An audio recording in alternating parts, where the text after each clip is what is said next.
Hi, welcome to New Issues, a show that's technically government funded. I'm Dane Pace.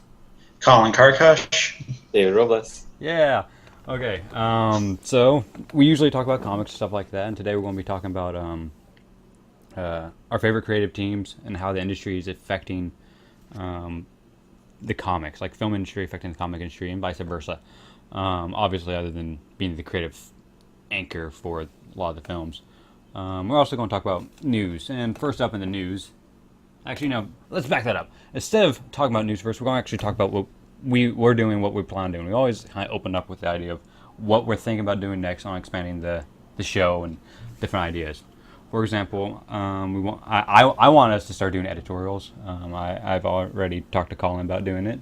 He's okay with what he's doing. How are you? Like, are you still kind of gathering, doing research right now? Yep. Right now, I got like the basic format for this. Gonna do editorials about certain characters. So I'll look up the character, do a quick, a brief history. Nothing too like story specific, because with all these characters being almost 75 years old. So there's going to be a ton of history. Can't go over every single detail. But then I'll go over their strengths, their weaknesses, personality, and of course going over their, I would say specific rogues gallery. Mm-hmm. And then, because we all know also some of these villains can easily go down the street to some other Yeah. neighboring superhero. Like, you know what? Fuck Gotham. I'm going to take down Central City. This I'm seems a gonna lot try my easier. luck over there. Can't get anywhere in Metropolis. I'll try Central City. Yeah. I think on top of that, just a little suggested reading would be great too. Oh yeah, and that Okay. was something else I'll add in. All right. Cool. Another idea is, along with the editorials, we've thrown around the idea of doing a book of the month type thing, a book club type thing, and as David mentioned, we just got to make sure. I think either David or Colin. I actually think it's Colin that mentioned. We just got to make sure we can find the book. All agree on a book and find it. Honestly, my recommendation for the first one is All Star Batman and Robin by Jim Lee and Frank Miller, because it's so different from what it should be. It's so wrong. Like, like, because it is so wrong, I enjoy on the aspects that it's wrong. That it shouldn't be the way it is. So that's my recommendation for the first one. If we go down that path, I recently, I say recently, last night, I went our first step of upgrading our system. I bought a high-end computer essentially. Should be here. The stuff for it should be here in about a week or two, and we want to do more. When it comes to editorials, we want to actually film them and do them independently and post them independently. And so we're getting a rig that can handle editing and stuff like that. So, yay! Production value! Woo! Moving on up. Slowly getting more professional. Right? And that's one reason why we mean by it's government funded, is the government paycheck is helping do this. I guess that's really all we have right now for future plans. So I guess we move on to the news. The most prominent thing in the news lately, oddly enough, has been Deadpool. Of all things, Deadpool. Deadpool's been popping up everywhere this last week or so. It's insane how much he's been popping up, but I'm okay with it. For example, his costume, like not necessarily a costume. His costume has been out for a week or so, but his first like set photos and stuff are out, and I sent them a copy of the same photos that you should be seeing on the screen now, and it's actually it's really good. Like the photos are great, they look great. I think the most interesting things still are the eyes. The fact that like in the photos you see that his eyes are visible, his actual human eyes, but you see white dots around it in the black triangle or the black diamonds. And there's a mocap dots where they're just going to put in digital eyes. So they're flat out, even in these photos, they're saying, yes, he's going to have the white eyes. It's going to be a digital enhancement, but they're going to be there. So I It's like it. brilliant. I Yeah. wonder how much he's going to connect into the actual, like, X-Men universe that Fox has set up. Yeah, I've never thought about that, but I hope they do a lot. I really do. That would be really fun and entertaining. Hmm So But at the same time, I wouldn't want Deadpool to be too tied down. Deadpool's never too tied down. He just kind of does his own thing. Just kind of floats around. He's a mercenary. Yeah, he can kind of go. Like, I wouldn't be surprised if he popped up in the MCU. I really wouldn't be. Like, oh, it's Deadpool. That kind of makes Yeah. I'm sense. excited. Although I am excited to see how this technology with the mocap eyes is really going to affect the industry. Yeah, that is something I'm really waiting to see. Because everyone's like, will we get to see Wolverine in his cowl? Oh, and then you could also apply that to Batman, Of course. Spider-Man. Oh, See, actually, Spider-Man's an interesting one because his eyes are so big. Hmm but you'll see them sometimes do that, and then Yeah. you'll see the like squinty eyes. Squints. Yeah. That's why I think it's really interesting because they are so big. Those would be so noticeable. It'd almost be kind of scary. So, Well, I think it might be comedic because all of a sudden, you're seeing like these big eyes, and then all of a sudden you just see like, it's like, are you serious? I think what it'd be very reminiscent of, and this is kind of a weird thing to be pulling from, Scott Pilgrim. When Knives realized that Scott dated Natalie, and her And face her face becomes an emoticon. yeah, I think it'd be a Yeah. lot like that. Shocking, but like perfect at the same time. Because no way in hell that should have like registered the way it did to the audience, and it registered perfectly. It was hilarious, and everything about that was perfect. Nothing seemed wrong about it. That's the weird part of that moment. It really is. The movie was chock full of those kinds of moments, though. It was Yeah, it all kind the of brilliant camera cuts. yeah, it did Everything kind just worked. It did kind of set itself up for that. But that's what it reminds me of is something like that when it comes to Mhm. Spider-Man. Another one of the step photos that came out is him unmasked, Deadpool unmasked. Hmm It's the umbrella picture in your guys' file. And I like how you look at it. It resembles Ryan Reynolds, but he does not look pretty. It doesn't even look like he has eyebrows, to be honest. No, I think the eyebrow thing's what weirded me out the most. Yeah. It's like seeing Marilyn Manson like for the first time. You're just like, oh my god, you all right? Yeah, he does looks like he's dying, which is the way he should look, essentially. So I mean, I like that they're being very true to the character. I wonder if he's like has that makeup on underneath the mask. Probably not. Yeah, I don't see why he would. Yeah, they might have something around the eyes, I guess, or when the mask is damaged. Oh yeah. Because if it's anything like the books, his costume's gonna get torn up so many goddamn times. Chunks are going. Man, to that's fall off always of something I've had major beef with. I mean, with Deadpool it makes sense because he heals, him. Yeah. but with other characters like Iron Man, when he gets completely torn up in the Civil War comics, and I'm just like, okay, so those strikes were enough to destroy the titanium plating of your armor, but not break the skin. Interesting. I actually, speaking of Civil That's War, how well it did. I watched the comic story and his complete run through of Civil War. That is an epic story. I'm gonna actually have to read it one of these days now because there's a lot. That is a lot going on. Yes. Oh, that's how all Marvel events are. Is you have like the main series, which will cover like about 6, 7, 8 issues. So the whole series as itself is like really short, but then they have all these tie-in events. So you'll get it from Captain America's perspective. You'll get it from Iron Man's, and that as itself will branch out and make it a really huge story. If I recall right, the way they did it was just the main. I think it's 6 or 7 issues of Civil War, and it by itself was a lot going on. hmm So, I have the novelized version. Chief gave it to me, and I've been meaning to actually read it.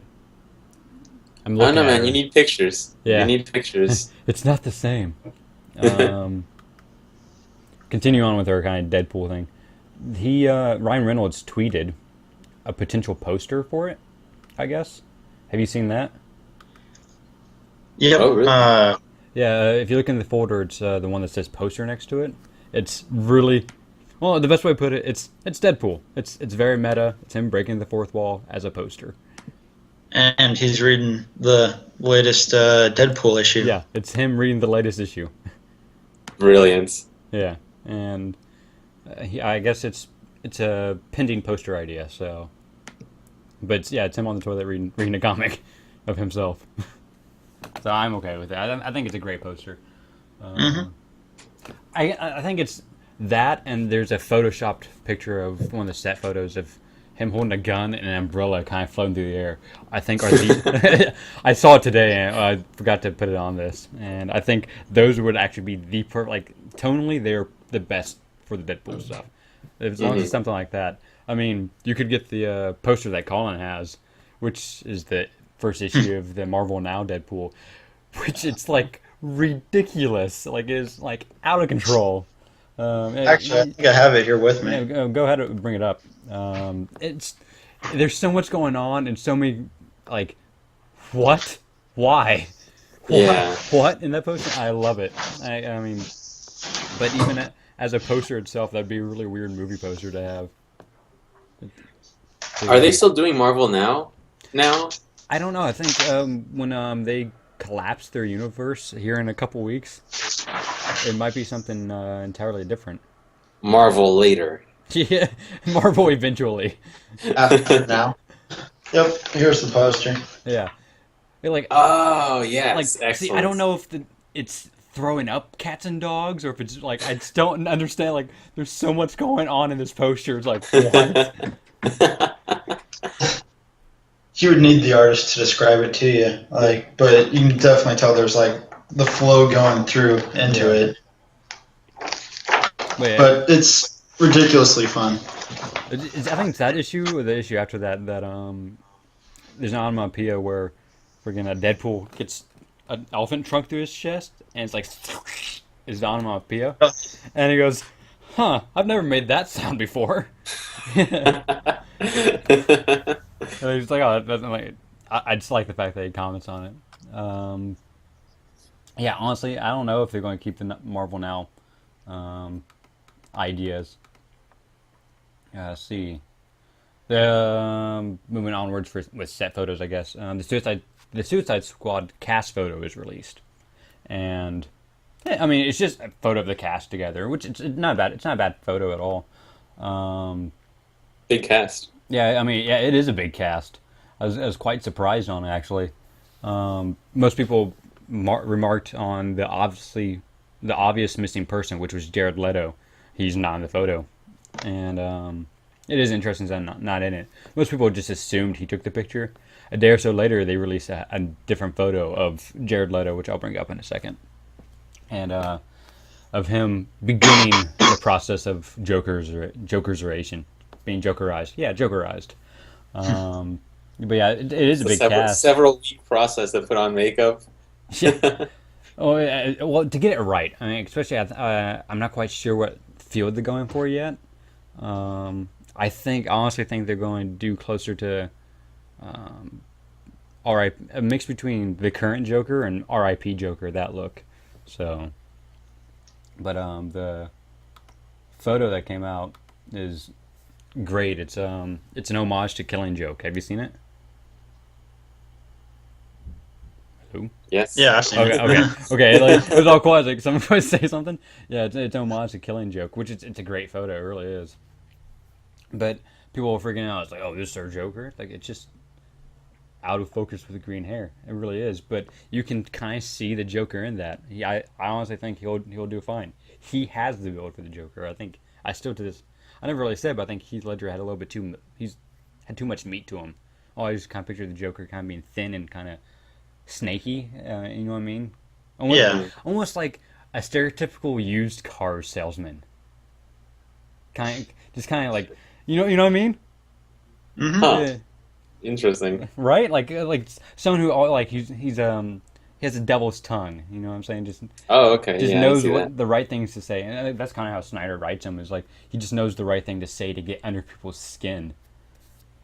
And to get them to buy cars. Yeah. You need the paint insurance. Trust me. You never know what could happen. I can't see what people are complaining about. I'm looking at the picture of all three, like the like Endgame Joker, Jared Leto, and then The photo, the the from yeah, the behind. hair. Yeah, I'll bring that photo up in a little bit. Freaking But like with this comparison, he's got like the nice narrow jawline, yeah. I mean, he does. He looks like he really does kind of look like the Joker.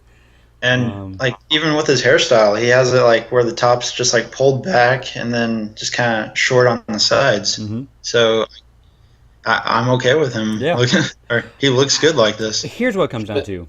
That's a newer look for the Joker, though. Like, it's Yeah. not a classic, iconic look that everyone's used to. Well, he's always kind of had slick back hair. Even the person it's based off, Conrad Veidt, his hair was slicked back. If you look at the first photos, it is kind It's of a military it's slick slick back. back. I don't know if it's like very like It's not like that kind of.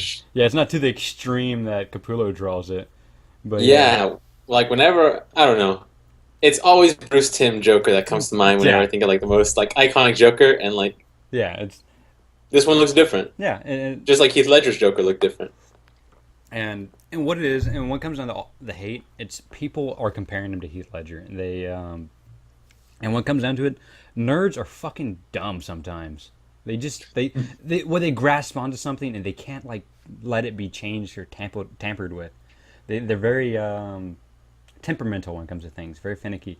They just don't like their precious being touched because they kind of put it on a pedestal and it's like this is how it should be. It cannot be changed in any way or else. Even though there's like 100,000 versions of it already. Yeah, I mean part of the selling point for Snyder to write 0 years because all the stuff that he considered continuity, like that was from Batman Year One, had been retconned out anyway. And he went, well, I guess you're right. So like all the stuff that he considered untouchable, the things you couldn't change. Hell, Bucky Barnes being dead for 25 years, 25 real years at that. No one brought him back because everyone just thought you just don't touch that. And then somebody said, I think it was Ed Brubaker wrote the freaking Yeah. Winter Soldier is like, I'll touch it and did it. I think most people had just forgotten about Bucky too. They were just like, oh, he's not that marketable. He's a sidekick. You know, Yeah. what can you really do with him? It's not a case of like he's hallowed ground. It's just like no one really knew what to do with him. Yeah.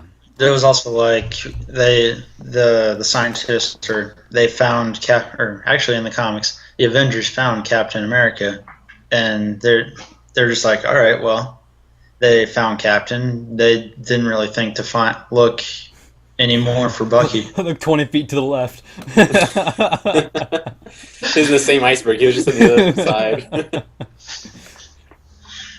I mean, they found Captain America, and I guess that's something I always think is interesting is like the difference between like when unthawing Captain America in the comics and unthawing him now in the movies is like back in the comics that gap would have only been like 20 years. Yeah. Still a long time to miss, Mhm. but it's still Yeah. as opposed to unthawing him now where it's you get like 60, 70 years. Yeah. Well, I It's think way better now too Yeah, I because he think has it- like that haunting contrast where like all my friends are dead. Yeah, I was just thinking like it's even better now because he's so isolated because he knows nobody, Man at a time. and I think that really plays well for the character. I honestly really like the cinematic version of Captain America. That's brilliant. Yeah, and I think I'll touch on this later because that's part of the discussion is how the movies are affecting the comics, and it's from character design to friggin' character personality because it's no secret that movie Tony Stark became the comic Tony Stark. They just more like morphed into one each other. So because people just like the way the movie Tony Stark was. Hmm. Next on my big news, Yellow Jacket. How do you feel about that photo of Yellow Jacket? Oh, I love it. Yeah. I didn't even know he's going to be in the movie. So when I saw like, wait, Yellow Jacket? That's how I Yeah. felt. I think what they're doing is they're having him be the antagonist. Yeah, that's what I understand. He's the villain of the movie, which is really strange because isn't that supposed to be Hank Pym? Yeah, that's what made me go whatever.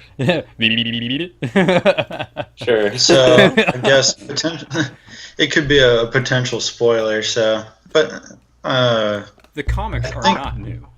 oh yeah, not that's my view on it. It's like you can't really complain about spoilers because it's been around. Like these characters weren't created yesterday. These aren't brand new stories. They're just told in a new way. Yeah. I think it looks beautiful. I think it's interesting that the Ant-Man armor has no weapons and freaking Yellow Jacket has plasma weapons. Yellow Has all Jacket of them. looks like the Iron Spider, man. He does kind of look like the Iron Spider. I was Yeah. looking at it Switches colors. Iron Spider. with a hint of Ultron, Yeah. which I bet you after Age of Ultron, that look will kind of make more sense too. hmm Oh, no, that's my fan theory is that with Age of Ultron, we can kind of segue into Hank Pym, as in, because in the comics, Hank Pym is the original creator of the Ultron. Mm-hmm. And so, what I think will happen is in the movie, it could be Tony builds it with help from Hank Pym. Mm-hmm. And that could also be sort of the setup for the movie where Hank really regrets this decision of having been part of building Ultron, and where he doesn't want to do anything, but he brings in Scott Lang to be his replacement. I also think it's interesting that they brought in the replacement already, like usually like the second incarnation. I find that really different and very kind of bold. No one of likes him. Hank Pym, man. No, I find it I very don't like bold. Hank Pym. Well, it's because Hank Pym's a pacifist. It's like you can't really Yeah. have an action movie about a guy saying no to violence. Well, I guess I don't know too much about regular Hank Pym. I'm going off of like Nasty Ultimates Hank Pym. That But dude I just beats his understand wife. But I understand everyone in the Ultimates is like an evil version of themselves. You got evil Reed Richards, evil Hank Pym, evil Dude, Captain evil America. Reed Richards. I can't wait for that to happen. The cinematic universe is going to be so crazy. He's the ultimate villain. No one can stop him. Nothing can stop him. He's probably the dude who created Convergence in the DC universe. So That'd be the strangest crossover. would be weird. Oh, Colin pointed towards me this video. That's Nerd Sync Productions, the guys who did it, that suggests that Nick Fury that we have now is actually Nick Fury Jr. All right, you know about this theory? No. Okay. I think it's also part of. I think it might be in Marvel's latest event with Original Sin. Mm-hmm. Because in that, someone kills the Watcher, and I'm gonna just do a brief summary because there's too much explaining for all these characters. But whenever the Watcher dies, forget what exactly happened, but all the Marvel characters were pretty much in the vicinity at the time, and they are given their visions of their deepest, darkest secrets, and or they're changed in some way. Yeah, it was that their secrets, or they find out something about themselves. Like I know, for example, Thor finds out that Odin had a daughter, and that's how they actually tie in Angela from. What comic was she from? I'm sorry, Spawn. I forgot it. Spawn. Yeah. So since they got the character rights for Angela, they brought her in, and they actually justify her being in that universe by saying she is the daughter of Odin. So I think that's sort of what they did with Nick Fury, but I would also I'm gonna have to check and do a little research on it, but I think that's what that one was about. So essentially, what we're saying is Sam Jackson Nick Fury was introduced, I guess, in the 616 universe. I think that's the standard canon, right? Okay. Yep. Okay. Yes. He was introduced in the 616 universe as essentially Nick Fury Jr. Now, in the Marvel Cinematic Universe, Sam Jackson's contract is coming up to an end. He has only a couple more movies left. And they're thinking about replacing him with the classic Nick Fury Sr. Dude. Let's get David Hasselhoff. Yeah. Let's do it. Let's go big. Oh, by the way, speaking of David Hasselhoff, that movie is on YouTube. Oh, neat. Yeah. So that's I haven't seen it yet. I just know it's on YouTube. Again, thanks to NerdSync Productions, they bring it up. Like, check it out. It's awesome. And by awesome, they probably mean it's ridiculous. I'm okay with that. I'm all about ridiculous. It's lower quality, so it's Well, it was a made for TV movie in like the 90s. yeah, made for TV movie in the '90s. It's that kind of quality, so you get what Yeah. I'm expecting that. I expect bad, but it's Nick Fury. I'm not expecting HD, high quality, Yeah. today's TV standards. Yeah. And last but not least, on my news, they released the Vision, like the poster for the Vision finally. So we finally get a good look at him. It's the photo titled TV in that folder, by the way. What do we think of the Vision? It's I have to like look in like that. It looks like him. It's just a darker palette for his colors, Yeah, and that's his how color they palette can is make kind it of bright and like attacking of the eyes. His Christmas colors. It's definitely 70s.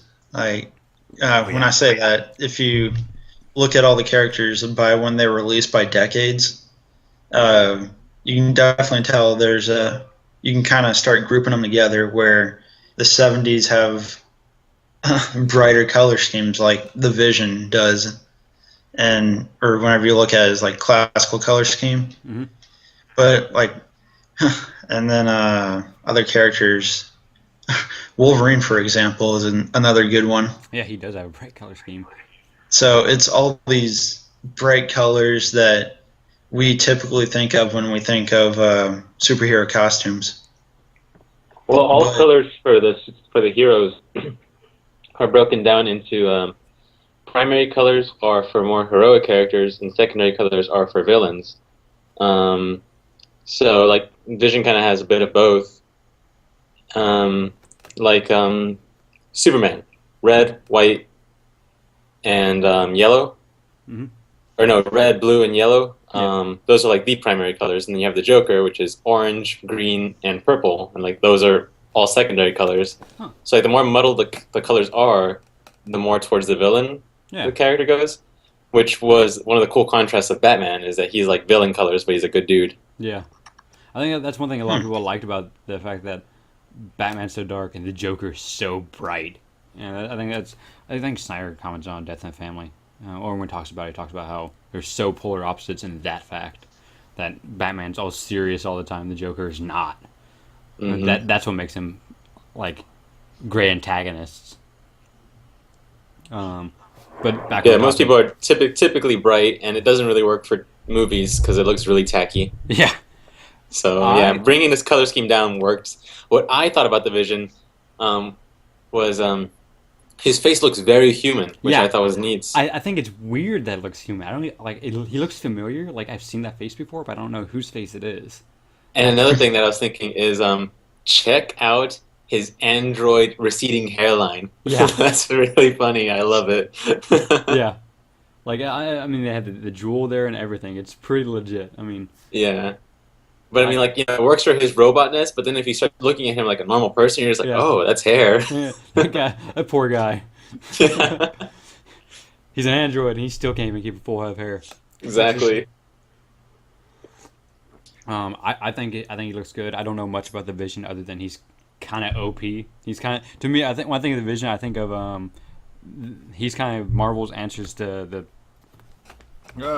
the Martian Manhunter? That's what I exactly. think. That's exactly what I was going for. Martian Yeah. Manhunter until this mosquito started distracting me. Yeah, and a lot of people don't realize how OP Martian Manhunter is. He can easily beat Superman. That's how OP he is. He can phase through things. He can shapeshift. Yeah, And both characters are like really over it too. They're just like humans. yeah. And the Yeah, funny, they're isolated. yeah, Yeah. but I then think they have such a good set more out, like the sense of the greater good, that they don't go, okay, I am better than humanity. No, humanity is a good thing. I must protect it. Mm. Oh yeah, And I think that's really interesting.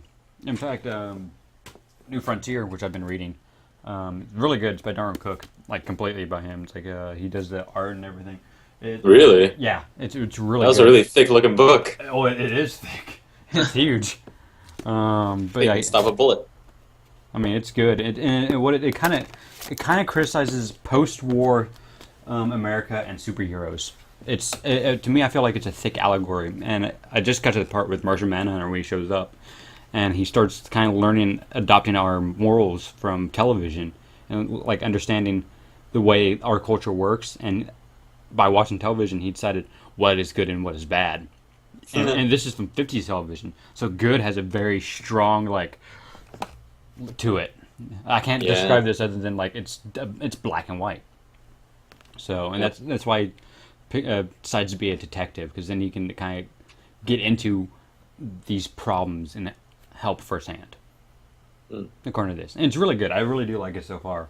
When I get done, I'll probably give an actual review and what I think of it. But right now, it feels like an allegory on society in a superhero comics in a post-war world, just after World War II, in the 50s, when there was all the comics shifted from superhero comics to westerns and army comics and stuff like that.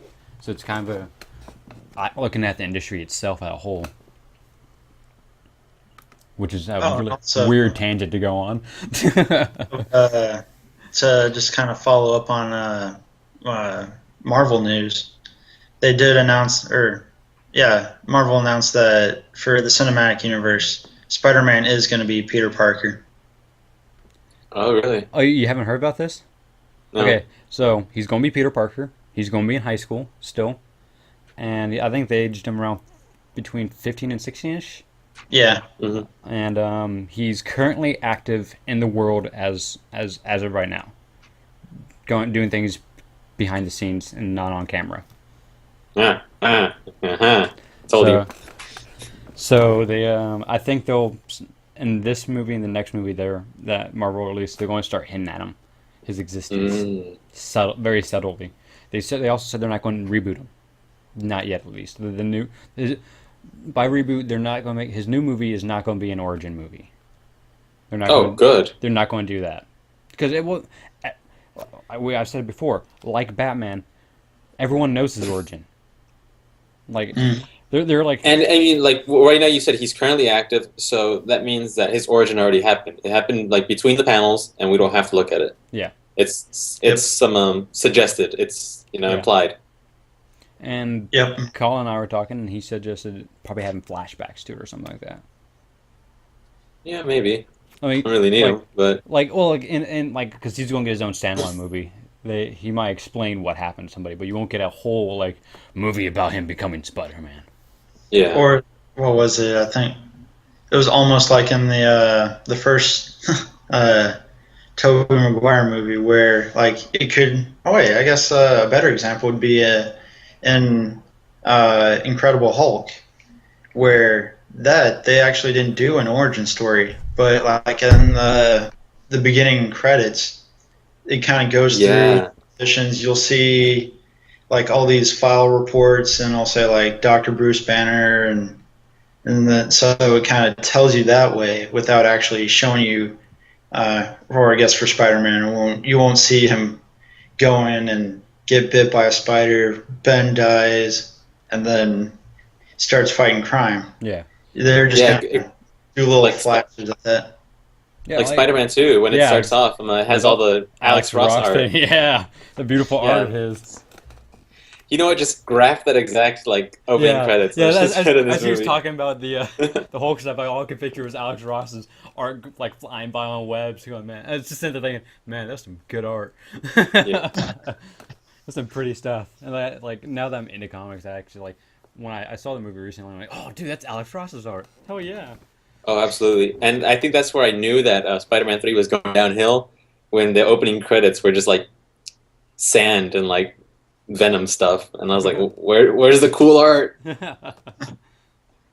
Freaking I think last but not least on our schedule of news is Daredevil. Daredevil came out this week. All I've seen is the opening cinematic, the opening credit scene, which is really cool. It kind of looks like somebody was messing around in ZBrush and decided not to texture or anything. But other than that, it looks really good, and it's really captivating. No, no, no. You're making it sound way too simple, man. It's so subtly done. Like, it's all wax being poured Yeah. on things that aren't really there, Yeah. and it's beautiful. Oh yeah, it's beautiful. It really is. The music really sets the tone for it too. Yeah. So, I haven't seen the show yet. I know Colin's seen at least one episode. Have you seen any of it? No. What does Colin have to say I've not. about Daredevil? I'm just a few episodes into it. I'm trying not to actually binge and watch it all at once because I want to spread it out and actually enjoy it. So Yeah. whenever I have the time, I'll watch like 2 episodes in a row, and then that'll be it. So I think I'm on like episode 3 or 4, 4 or 5, and yeah, I'll go with that. And I'm enjoying it so far. The action scenes, like I don't know where to start. This was the right way to go for Daredevil, I think. All right. Like I've talked with some of my friends about it, and this is a good way to tell a Daredevil story where you can just compress all of it down, all this content down to an hour and a half of a movie, but it's better to spread it out to this Netflix series, which is, I think, 13 episodes. I'd have to check, but with giving it 13 episodes, it's a lot better to tell the story and actually get more detail. Yeah, you get invested in the character quite a bit more too. You Mhm. start And then giving it's it in. also, and it's a little bit, or it's a better format than doing it like a TV show where you'd have like 22 episodes.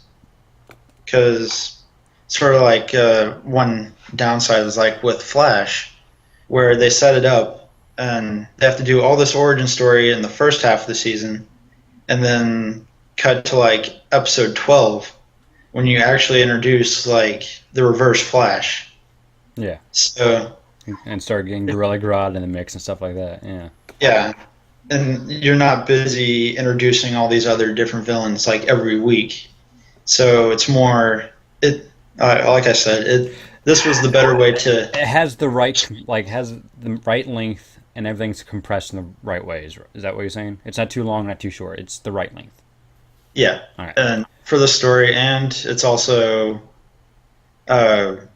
tone-wise is like, I think this is the only format they really could have done, Mhm. because if it were a movie, it would probably be an R, because there's there's really graphic stuff. I mean, yeah, I'm not gonna spoil it, but there's like some great deaths. But one thing or going away from that, but one of my favorite parts in it is there's this one scene in episode 2, and you just see this corridor. I think it's in the trailer. It's like a green hallway, and you see these guys, or the camera starts out in the hallway looking down. You see the T intersection, and then you see one of the bad guy. I think it's one of the Russians comes out of the room. You kind of look in there, and then you follow him. You go back. He goes into this other room, kind of just chills there.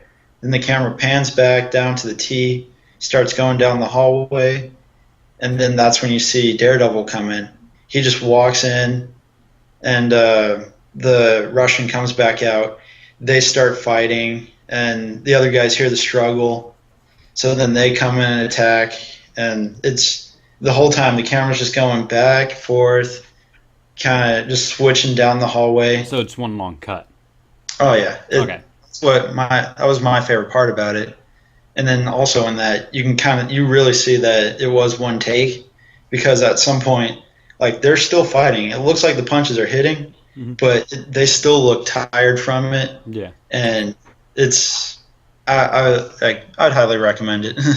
Yeah. Our unofficial producer Munson, he says from now on he's gonna have a hard time not comparing Daredevil to Flash and Arrow, because the quality of Daredevil is so high because they had the budget to kind of go all out, He has to like just mentally adjust himself for the CW production quality. And he goes, which was really upsetting for him. He's like, crap.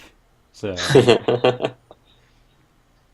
yeah, I've heard nothing but good things about it. He binge watched like all of it today, from what I understand.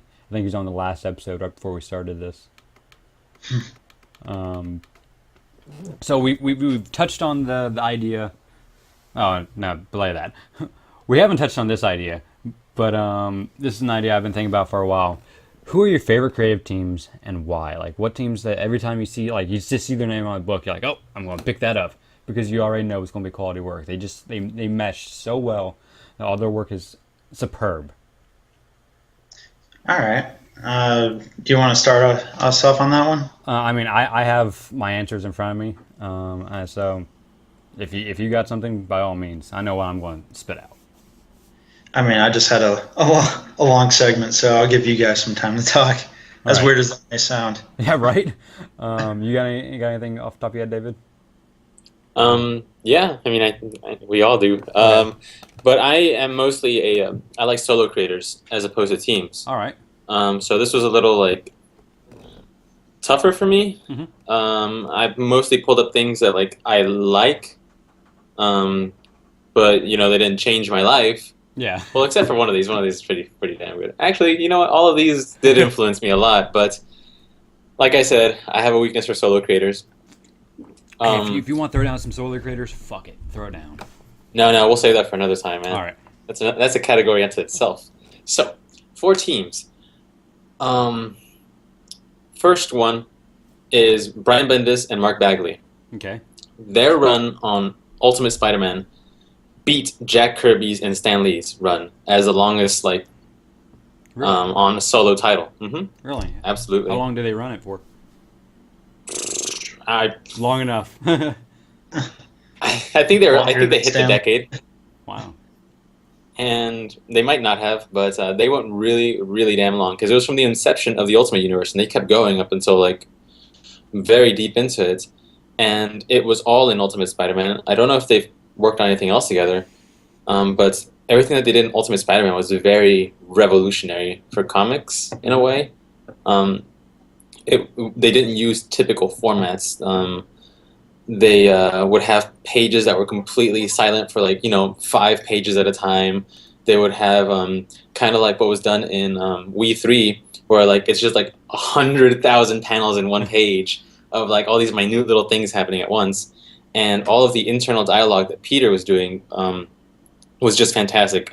Worked very well. No one thought that Bendis would be able to write, like, an adolescent Spider-Man, like, very family-friendly stuff, since all he had done prior was, very gritty and dark and, like, noir detective kind of stuff. So, Ultimate Spider-Man, brilliant. Bendis is still on it. He just never left. He's still going strong. He's his influence. He's doing the Jeff Johns 10-year. Yeah, he's going for the gold.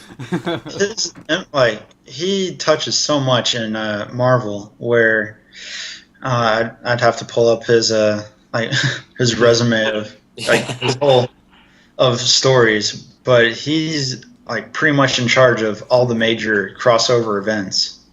Mm-hmm. He's huge. Is he the one behind Spider-Verse and? I'd have He to was look one of the into creative. it. He was one of the creative advisors for it, I think. I'm not sure if he was, like, the actual, like, scribe for it. Oh, but, like, off the top of my head, I do know he did Secret Wars. I think Fear Itself. I think he also would have done Secret Avengers. And Secret Invasion too. Yeah. The scroll one. Yeah, I didn't know you did that. Mm-hmm. And that seems That's like his an older. handiwork. That seems like an older story too. Oh, as I keep looking into things, it's, like, surprising how relatively recent some of these stories are, or some of these characters also. Yeah. Yeah. Absolutely. Like, when we say relatively recent, yeah, it's still like a 15-year-old character, but for in comics, that's still very fresh. So, considering Superman is 75. Yeah, where you might have Scott Snyder's, like, Talon characters in the Court of Owls. They're almost 4. Really? Yeah, right. Really? So they just came out last week, man. So It's like I remember collecting those issues. yeah. They Okay, were so I remember them segueing showing- onto my next creative team, Greg Capullo and Scott Snyder. Yeah, that's on my list too. Oh man, I figured as much. I mean, Oh, they yeah. have to be. Yeah. I mean, Everything that they have done has been gold so far. Even when it slows down. Yeah. Like I felt like when all of the stuff with the Riddler was going on, Mhm. the story kind of like. It does slow down. 0 Year is kind of a slow burn. Mm-hmm. But I need to read it as a whole. I haven't done that yet.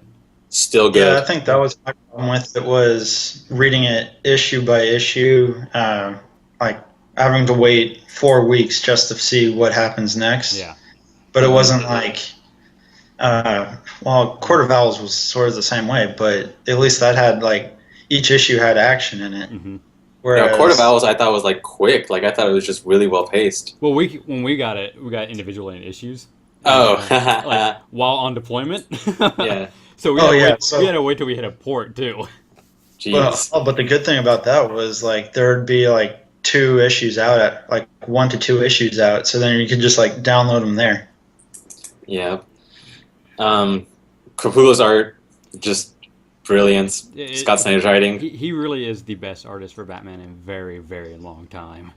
Yes, absolutely. It really helps set the tone for it, I think.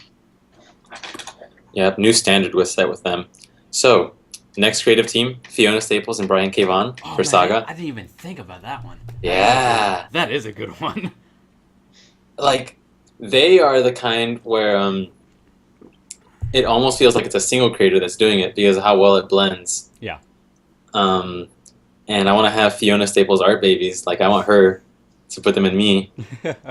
What do you think about her doing Archie? As long as she comes back for Saga, she can do whatever the hell she wants. She says everything like the pace, like she'll be on schedule, is what she said. So. Mm-hmm. No, I've seen like some of the art that she does for Archie and like Joni and the was it the Pussycat one? Mm-hmm. The one with the band. Yeah, like just seeing the. It looks so good. You know what? Like, I might start. It's fresh. I might start picking up Archie just because of her art. I'm thinking the same thing. So, excuse me. So that's it for my teams. Okay, Great so teams. 2 of these names I guarantee are not surprises. My teams are kind of organized in a strange way because, for example, the first one's going to be Morrison, Quietly, and Burnham. I like Grant. No secret, I'm a big Grant Morrison fan because of how strange his stuff is. I love his work with Frank Quietly. I like his art. Like he takes characters that people tend to glorify, like make them really pretty, and doesn't make them pretty, but you still appreciate it. Like his Jean Grey is not that pretty looking. She has like really puffy lips and stuff, but I still love the art. Like that to me, that's Jean Grey. Yeah, it makes sense. I just like the way he does people. Like his lines aren't very straight. I mean, there's a lot of character in his artwork. I really dig it. I didn't realize who he was like until I started reading Batman and Robin. And then you have who I like to call Frank Quietly Light, which is Chris Burnham. Chris Burnham did a big chunk of the art for Batman Incorporated. He did all the New 52 Batman Incorporated stuff. And it looking at the line work, it's very reminiscent to Quietly stuff, but it's its own stuff. Like it's its own distinct flavor of it, though. It's almost cartoony. And I honestly think the next creative team to take over Batman, I want Burnham to do it. I really do. I want to see his art on mainstream Batman. I think it's really good. The way he like draws Batman, he draws him as a thick, burly man, and just just a huge man, like a wall of a man. Same way that Capullo draws him as like a slab of meat with 2 triangle eyes. It's just a huge Batman. And if you see his Dick Grayson's significantly slimmer, and so like you can tell like okay, these are clearly 2 different people. And I just dig his art. The next team and a half is Snyder, Capullo, and Albuquerque. I love Snyder and Capullo's Batman. Again, it's kind of set a standard, and the fact that even when they're being slow, they're trying to do different ideas. Like in the Court of Owls, when you start rotating the book as Batman goes crazy, like that was such a great idea that when they saw it in print, they thought they messed up. I was like, I loved it. Like, they were freaking out. Like, oh God, what do we do? And when I saw it, I was like, this is awesome, except for when it's on a tablet and it keeps on shifting on you. Then you look really crazy. Then you realize you have to like lock the screen so it doesn't rotate anymore. Yeah. Then it makes sense. And Albuquerque. Raphael Albuquerque's probably got in the new, was in the news recently for his famous Batgirl 41, I think it's 41 cover of the Joker and Batgirl. I love his art to begin with. He did a lot of the backups to Court of Owls. He did I think one or two backups to Zero Year. He did I know he did the story about where Batman learned to drive. Yeah, he did a lot of the backups to Zero Year as well. Another book that they did is American Vampire. His art is very fluid, and his cover work is great. He has really good, like, his use of colors is really good on covers. I just like his art. It's very stylish, it's almost poppy, if that makes sense. And because of it, it's very different, but it works for comics. Okay, my next one is probably the most important team on my list. It's Denny O'Neil and Neil Adams. The stuff that they did in comics changed everything. Like, from that on, they created Jon Stewart, they created Ra's al Ghul, they created the awesome team of Green Lantern, Green Arrow. Like, their work brought back comics to what they are now. They started they're the team that pulled it from camp fun to more serious mysteries, but still fun at the same time. They just started taking the work seriously. Neil Adams. Were they Silver Age? Yes, they were actually they were the end of the Silver Age. Okay. I think it was late 60s to the 70s is when was their heyday. And they're the ones who started tackling social issues like drugs and racism. They're the ones who made Speedy a heroin addict. They're the ones who said, let's have a black comic book figure who's not a stereotype. Let's make him somebody people can look up to, with Jon Stewart being an ex-Marine. The fact that they were willing to put their necks on the line to do something so risky at that time, to me, that's a lot. That is awesome. And if you look at Neil Adams' work today, it's got nothing but better. I mean, I love Neil Adams' art. And then my last team is Jeff Loeb and Tim Sale. Yeah. They very stylish.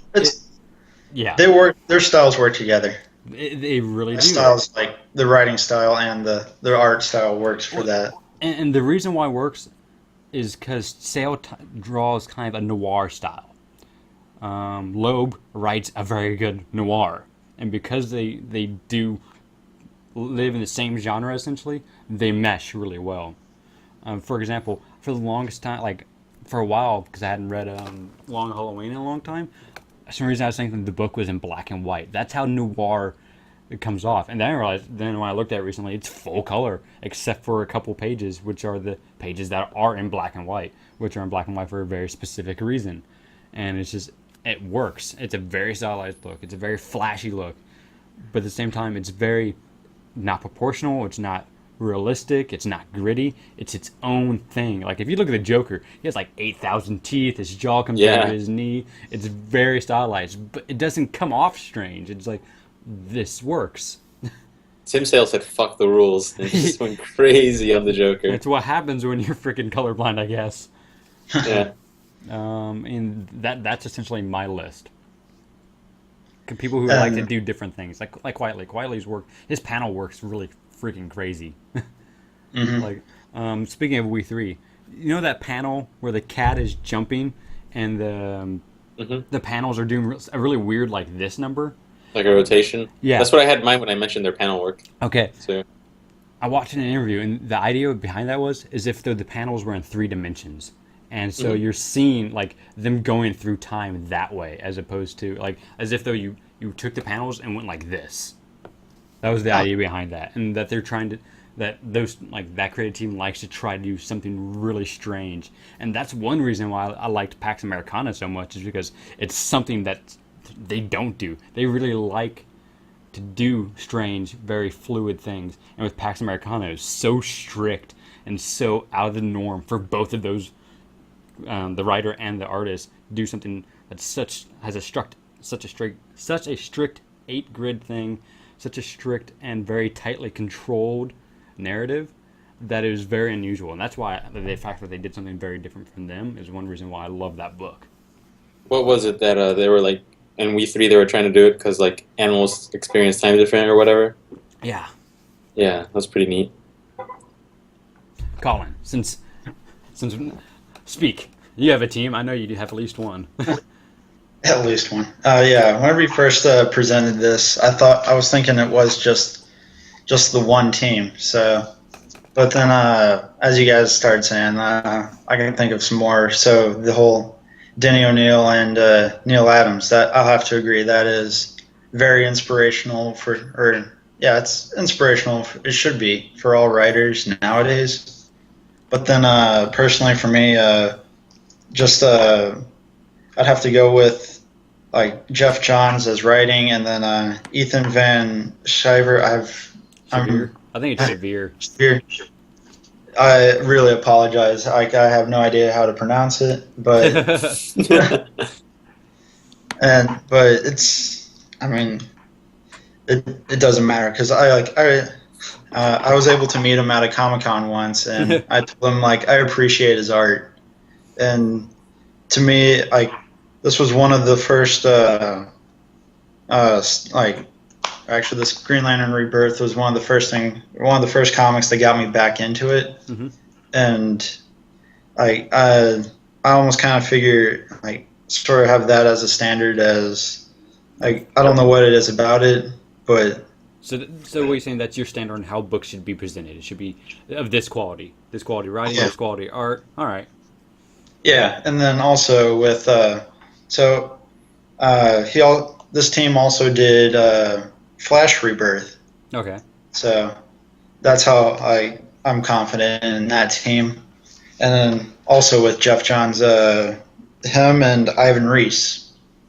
Reis? Yeah, it looks like Reis. They also did Green Lantern for when Jeff Johns was writing for him. But another amazing things that they've done is, of course, Aquaman. Okay. So whenever I first started reading their team up with when they were working on Green Lantern, I was pretty confident that them working on other works like, Aquaman would be just as good. Yeah. But also for other teams, I would have to agree with Snyder and Capullo. And I mean, I think that's about all the other teams. I would like to throw an honorable mention to Bruce Timm and Paul Dini. That's just their stuff together works. Flat out. And they don't happen in books very often, but just look at the Batman the Animated Series. You go, okay, that works because that's Bruce Timm's art. A lot of the best stuff is Paul Dini's writing. So, okay, I guess we can move on to the subject that we've been touching on throughout the whole episode. How do you feel? Or what do you think? How do you think the industry, comic book industry, affects the film industry, and vice versa? What are the ups to it and the downs of it? We can start with the Joker Jared Leto photo we were talking about earlier. How you see, actually I think it's Batman 42 or something. One of the covers next to Jared Leto, and then a picture of Jared Leto from behind with the green hair is the image that I'm specifically referring to. You look at him and like the jawline. It's like from the cheeks down. All I see like on Jared Leto, I see the Joker. It's I really do think they redesigned him based off Jared Leto. You've mentioned your not upsettingness, but your kind of discontent towards the redesign of Star-Lord. Yeah, actually, you'd have to pull up like an image of what he looks like now, but like right before the movie came out, actually when we were on deployment, my brother told me that the movie was coming out, and so I was interested. I was like, "Well, who are these guys?" And so he sent me an email, told me the members of the team, and like a little bit about each character, just like a little one sentence description. Mm-hmm. And so that got me interested. We'd gotten back, did some more research, saw the episode with Avengers Earth's Mightiest Heroes with them. So that's sort of like a base team of them. So I got used to that design. And then I think a month or two before the movie came out, Comixology, that the digital comic book app, had this nice sale going on. So it released the 25 issue run of Guardians of the Galaxy for like $40, I think. Mm-hmm. And so I got that and started reading all of them. And I got used to that style of characters. Let's see if I can pull up, flip through and find a good picture of what Star-Lord looks like. Well, like I think the big difference is his helmet. Oh yeah, it's like a more traditional, almost like a knight's helm, from what I understand, in the comics, and they designed it to the kind of crazy Darth Vader futuristic mask that they have now. And in the comics, now it reflects the movies, and it just kind of like that's one of those subtle things. A really interesting story. Ultimate Nick Fury, Sam Jackson Nick Fury, was put in the comics without Sam Jackson's knowledge. When he found out about it, he asked about him, asked about what's up. DC, this is not DC, Marvel. This is the how the story goes. Marvel said, we were hoping you would join along with us with this crusade. They with this idea that they have, and wanted you to play this character in the movies, so we put you in the comics first. Obviously, Sam Jackson was okay with it, etc., etc. This was 6 years before the first appearance of Sam Jackson in the movies. That's how far ahead they were planning for the Marvel Cinematic Universe. That's one reason why it's really surprising how they're handling things in that universe and how they handle things in the books. I honestly think the MCU is a mesh of the 616 and the Ultimate Universe. I really do. I think it's kind of leans towards the Ultimate, from what I understand. But I'm not that fluent in Marvel, so I don't know. I think David's the most fluent in the Ultimate Universe of any of us. The Ultimate Universe choice of what they looked like was actually really self-aware. I don't think that they were planning for the MCU at all when they did it, but they did. They even poked fun of it in the story itself. There's a scene where the characters are talking with each other about who they would cast in the movie that's in the works in their universe. Yeah. And when they ask Sam Jackson, he says, well, obviously, Mr. Samuel L. Jackson, Nick Fury. That's fine. But they actually run through all of the characters, who they would cast in it, and it was kind of funny to see. For Iron Man, they mentioned Johnny Depp. Could you imagine a Johnny Depp Iron Man? Yeah, I could actually. Sort of like Jack Sparrow, except more business. Yeah. He can do a good drunk, so I could see that. I think for Captain America, they said Brad Pitt. Yeah. And for the Wasp, they said Lucy Liu. See, I'd be very okay with a Brad Pitt Captain America. I think it'd work. I mean, because he has the build, he has that kind of all-American look. But honestly, they have the best man. He's great. I love really do. Like he's so goddamn charming. You can't even be angry at the guy. No. Speaking of Tony Stark, from what I understand, Tony Stark's personality, and I touched on it earlier, has his movie personality is actually taken over his comic personality. Everyone prefers that movie personality, that quick talking, no nonsense, joking type of businessman asshole, essentially. Well, there's a term, the likable asshole, I guess. I can't think of the actual term, but he's the likable asshole. Well, that's how he was designed by Stan Lee. Yeah. Whenever they first wrote him, it was supposed to be the guy that everyone's supposed to hate, but you still love him. It was mostly a brilliant casting choice as opposed to the change of writing. Oh yeah, that's all it was. And part of it, I honestly think, is he lived that life. He really is Tony Stark. It's not that he's a good actor as Tony Stark. He really is Tony Stark. He had alcohol problems. He had drug problems. He had a lot of money. Then he lost it all, and then he came back. I mean, he kind of had a shitty life for a bit while being famous publicly. So, and he brought it on himself. Yeah, he really rose from the ashes. So, like, and the first Iron Man is what brought him back. I mean, he went from winning an Oscar to going to rehab and disappearing for a while. So, and then all when he was in the mountains of Afghanistan with a car battery in his chest.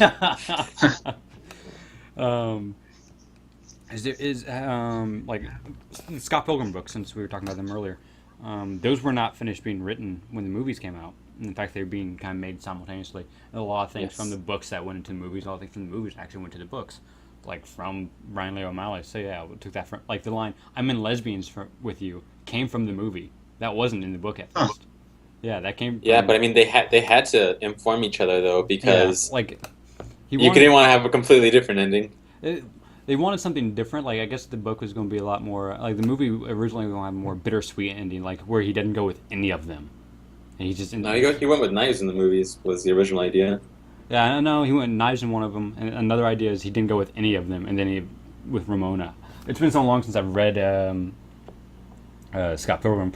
I can't remember how it ends. I know he fights a lot of, like, he goes inside Ramona's head at one point, but I can't remember if he stays with her or not. So he actually, in the comics, I don't think he ever even considers not being with Ramona, but in the movie they actually had it edited and to come out with the knives. Like, it's not just that they considered it; they made the movie that way. Yeah.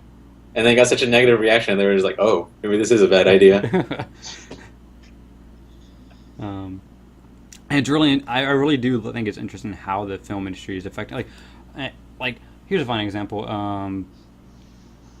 There's what is it? The Deadshot. They killed Deadshot off recently in Arrow. All right. I like the character. I like the way that he was handled. Is handled very well. Apparently, Marvel has this thing. Not Marvel, DC has a thing about kind of putting a not boycott, but a embargo. There we go, an embargo on its characters when they're about to do something big with it. A fine example was in the development of Batman Begins, the Justice League Unlimited and the Justice League cartoon were being developed. If you watch those shows, you'll notice a distinctive lack of Batman allies and Batman villains. It's mostly the villains that touch all the universes. So the Joker appears once or twice, which you don't need too many Joker stories anyway. But you don't ever see his allies. You never see Nightwing, never see Robin, never see Batgirl at all. And they're very important to the DCU. It's because they were working with such a big title. They didn't want people to already have an idea of how it should be. You know how nerds get, and it should be like this. Well, they were pulling them out of the universe so you couldn't have an opinion on them. And that's what they honestly, I think that's what they did with Deadshot. They're pulling him from the universe so you can't have an opinion on how he should be based off of one thing. Huh. Which is sounds like a conspiracy theory, but as a marketing sense, it kind of it makes sense. And if you're trying to sell something. I don't like it because he's a good character. He's a good recurring character. Go ahead, speak, Colin. Sorry. But I would also call it a multimedia industry. You should be able to keep multiple incarnations of these characters because, I just like Marvel and DC where they have these different universes where, like with Marvel, the 616 universe Spider-Man is different or looks and slightly acts different than the Ultimate or the Noir Spider-Man. And so it should be it should be that this is what the character acts like, but not necessarily looks like. Mm-hmm. Also in comics where all these different artists have different styles. Yep. So you can't. It's like comparing Bruce Timm's Batman to Greg Capullo's. Yeah. Those both are good designs for Batman, but they're good for their universes. As long as we understand that there's only one voice for Batman, it's all good. The one and No, only. I would say it depends on the Batman. It really does. It depends on how he's written. Like Yeah. the Joker, it depends on how he's written. To me, Snyder's Batman comes out as Conroy, as Kevin Conroy. So. Oh, and also with how the industry is affecting it, it's also with the industry affecting the film industry affecting itself. Mm-hmm. Where, and I think due to the success of Iron Man, that really helps sell all the believability that these are actual living people that are able to do all this stuff. Mm-hmm. And I think that's really influenced, like in Flash and Arrow, the Atom suit. Yeah. Because in the comics, it's not really him building it like this robot suit. It's he has oh man, I forgot what. It's a belt, isn't it? Or like Yeah, a it's- harness type thing. Yeah, and he has this weird. It looks like it's a comic costume, so it's probably like a latex suit kind of look to it, and he just shrinks down, and that's it. Yeah. There's some science, but it's just kind of brushed over as this guy invented, or like Ant-Man. Yeah. Ant-Man invented PEM tech, so it's his stuff, so he can PEM tech make stuff shrink.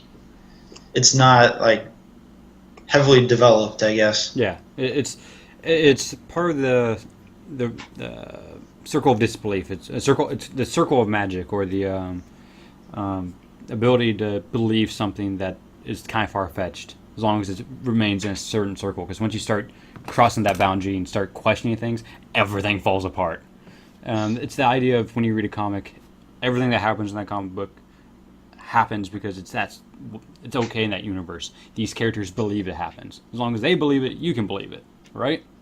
Yeah, and that's the idea behind it. Once you start thinking about how it works and start going, well, if this was real, that circle of magic gets smaller and smaller, and then you can't have these fantastic ideas like the Flash. I'm so happy they're doing the time travel stuff, the phasing stuff. I'm so happy that they're treating the character seriously, in the sense that they're sticking to the roots, and as in seriously as in they're trying to get realistic about it. You know what I'm saying? Yeah. Yeah. So, I think as long as they stick with, like, I really think they will show this suit being less Iron Man, more Ant-Man soon. I really do. I think in the next couple episodes they're going to show it. I really hope they do too. It's going to be interesting when they do. Mm-hmm. I guess that's all we got about that. So Yeah. we're on the last bit. About everything. So here's something I didn't mention earlier at all. I've been thinking about for the last week or so since I realized it. DC is kind of saying to hell with continuity. They're kind of getting rid of it as a whole. They've said their stories are going to be less continuity based and more just being creative with the characters and creating a good story with a character. How do you feel about that? I think it definitely could work. I mean, that's how the whole Silver Age 50 stuff really was. They didn't care about who wrote before them, as long as they just like, let's put Batman in space. That'd be awesome. And that's what they did. But they already have one-off kind of stories. Why is this necessary? Like, what do you mean? Oh, I'm not saying that's exactly they're going to do a Batman space story, but No, I mean, like, but they already can make, like, solo stories, like Killing Joke kind of stuff. Like, yeah, you don't, nothing, like, no one says it has to be in continuity, so you already can write something out of continuity. But now they're just going to murder continuity completely? they're not going to murder continuity. They're not going. What it is, they're going to do exactly what you said there. They're not going to. They're going to try more individual stories on their own. Oh, And okay, that's neat. And not necessarily try to force into continuity like this happened, this happened, this happened. That's why things like Batman Incorporated, Batman and Robin, and Batman all happen at the same time. And Robin dies in the middle of Batman Incorporated, and people are going, what? When this happened? Because then he disappears in all the stories. And it How are they going to causes... sell events now, though? Because, I mean, selling events is like one of the big Yeah. moneymakers in the comic industry. Yeah, and I don't know. Who knows? I mean, I think that's part of what the whole convergence is. It's one of those post-convergence things. That's why a lot of people are kind of like. I think that's why I'm going to give the mech suit Batman and the new Batman issues coming up a try. Like, accept it for now because I think DC's trying to do. What do you got? Do something different. And Snyder and Capullo's like, all right, mech suit Batman. That's different. But he's always in a mech suit. Yeah, not this mech suit. Yeah. So it should be like I think it should work because for some reason the first example I think of is like Scott Snyder's Batman, where you have all these events, but you don't really need to read any of the previous issues. Maybe I think that's what it's trying to and you know take what? away That's is what the it is. confusion. Yeah, the need to know beforehand. Yeah, because you look at like Death of the Family, and it says like, all right, well this starts at issue 13. You're like, 13? What happened in the first 12 issues?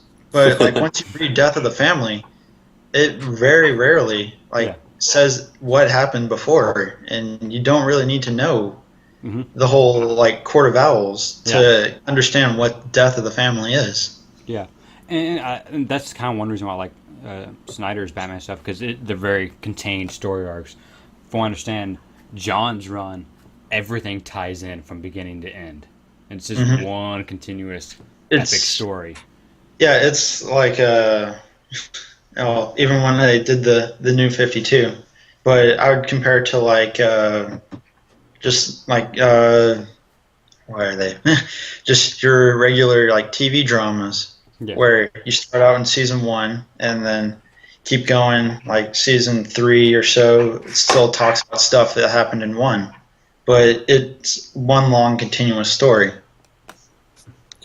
Oh, well, I think in that case they should just it doesn't need to be a destruction of continuity as much as they should just each like collection, like graphic novel kind of thing, or like story arc should be like season whatever, episode whatever, and just do that up until you reach the conclusion of that.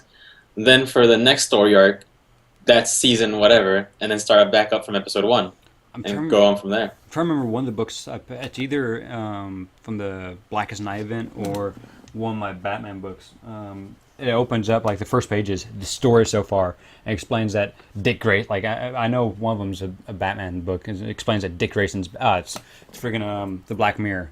Explains Dick Grayson's Batman now due to Batman being displaced, like being gone for one reason. Dick Grayson's Batman, and kind of gives you a recap. But aside from that, you really don't need any fucking further introduction on things. And I think that's the way it should be. I think a lot more of the story arc should have like, if in case you want to read, check this is what happened prior, and so you can look into that if you're interested in that little synopsis. I think I'm very certain that the whole Blackest Night event had that too, because that's like 4 books, like separate books. I mean, it's Green Lantern Corps, the Blackest Night book itself. I mean, there's a lot on that one. And that was a whole like company-wide event. Purple. I mean, I guess that's really all we have for today's show. I mean, got nothing else. It's getting kind of toasty in here. I'm looking forward to starting these new creative endeavors. I really am. Especially I want to get into the editing stuff. Yes.